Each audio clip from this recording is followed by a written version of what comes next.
Hello dear students, आज हम पढ़ेंगे डिटरमाइनिंग ऑब्जेक्टिव्स ऑफ कॉमर्स अर्थात वाणिज्य शिक्षण के जो उद्देश्य होते हैं उनका निर्धारण कैसे किया जाता है या वाणिज्य शिक्षण के उद्देश्य क्या होते हैं।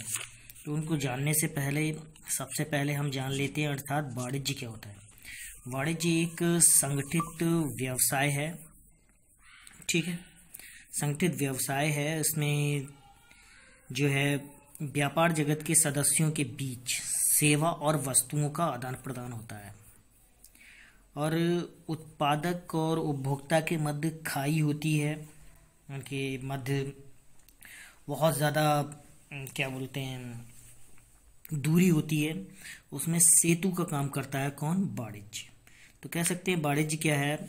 व्यापार जगत के सदस्यों के बीच वस्तुओं तथा सेवाओं का आदान प्रदान और उत्पादक और उपभोक्ता के बीच की जो खाई होती है उसको वाणिज्य सेतु का काम करता है। वाणिज्य अर्थात कॉमर्स। कई बार कंफ्यूजन क्रिएट होती है गाइस कि कुछ लोग उद्योग, वाणिज्य और व्यापार का एक ही अर्थ लगाते हैं। तो आज हम उनका अलग अलग अर्थ जान लेते हैं। उद्योग जो है पुनरुत्पादन, अंतर परिवर्तन, क्रियान्वयन एवं उसमें उपयोगी वस्तुओं का निर्माण होता है, ठीक। उद्योग को एक ही लाइन में समझ लो कि उद्योग में उपयोगी वस्तुओं का निर्माण होता है और वाणिज्य में उन वस्तुओं का वितरण होता है। वस्तुओं या सेवाओं का भी हो सकता है, ठीक है। वस्तुओं या सेवाओं का वितरण होता है किसके अंतर्गत? कॉमर्स के अंतर्गत। और तीसरी चीज व्यापार को भी समझ लेते हैं। कई बार व्यापार से भी अर्थ लगाते हैं कि ये भी वाणिज्य है। तो व्यापार में क्या होता है? सिर्फ वस्तुओं का क्रय विक्रय होता है। व्यापार में सिर्फ वस्तुओं का क्रय विक्रय होता है। और व्यवसाय को भी यहीं पे समझ लेते हैं। व्यापार में किसी वस्तु का क्रय विक्रय होता है, जबकि व्यवसाय के लिए किसी विशिष्ट क्षेत्र में शिक्षण एवं प्रशिक्षण की आवश्यकता होती है। कहने का तात्पर्य क्या है कि व्यापार के लिए कोई न्यूनतम योग्यता अनिवार्य नहीं है, लेकिन आप कोई व्यवसाय कर रहे हो, किसी प्रोफेशन में आप हो, तो उसके लिए आपको शिक्षण या प्रशिक्षण, ट्रेनिंग या एजुकेशन उससे संबंधित वो आपको लेनी पड़ेगी। और यहीं पे रोजगार को समझ लेते हैं। रोजगार में भी आपको किसी भी क्षेत्र में विशिष्ट ज्ञान का आपको आवश्यकता नहीं है। आपको नियोजक जो आपका ऑनर है वो आपको उसके काम को आप पूरा करते हो, तो वो काम को जो आप पूरा करते हो, जो काम आपको सौंपा जाता है, वो रोजगार कहलाता है।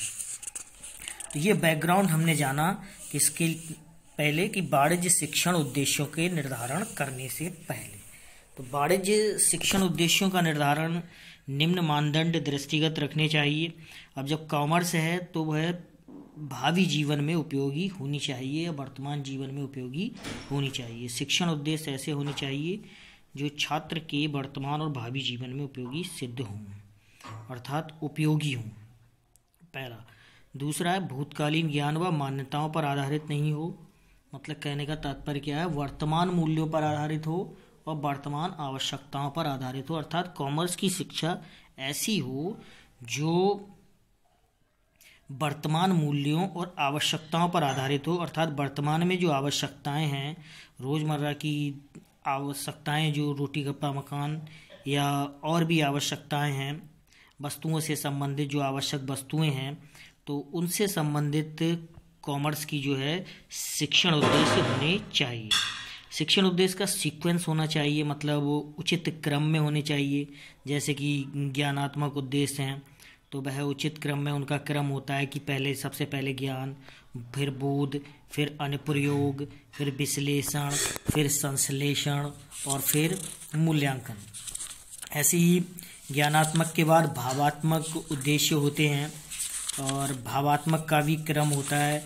सबसे पहले अनुग्रहण, फिर अनुक्रिया, फिर उसके बाद अनुमूल्यन, विचारना और व्यवस्थापन, और उसके बाद फिर चारित्रीकरण। इसी तरह क्रियात्मक पक्ष के भी होते हैं, सीक्वेंस होता है उसका भी, उन भी शिक्षण उद्देश्यों का, जिन्हें कि इंग्लिश में साइकोमोटर डोमेन कहते हैं, ठीक। उनमें सबसे पहले उद्दीपन, ठीक है, फिर क्रियान्वयन, फिर उनका नियंत्रण, फिर समायोजन, फिर स्वाभाविकरण और फिर आदत निर्माण। तो इनके सीक्वेंस का भी हमें ध्यान रखना होता है कॉमर्स शिक्षण में। शिक्षण उद्देश्यों का निर्धारण छात्र के स्तर के अनुसार होना चाहिए, उसकी आवश्यकता के अनुसार होना चाहिए, उसकी परिपक्वता के अनुसार होना चाहिए।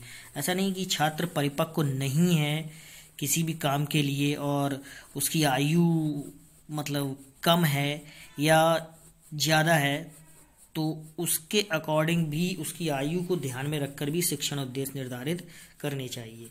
शिक्षण उद्देश्य ऐसे होने चाहिए जिससे ज्ञान के विकास के साथ साथ अनुभव भी प्राप्त हो, जिससे वह उस ज्ञान का अपने व्यवहार में प्रयोग कर सके।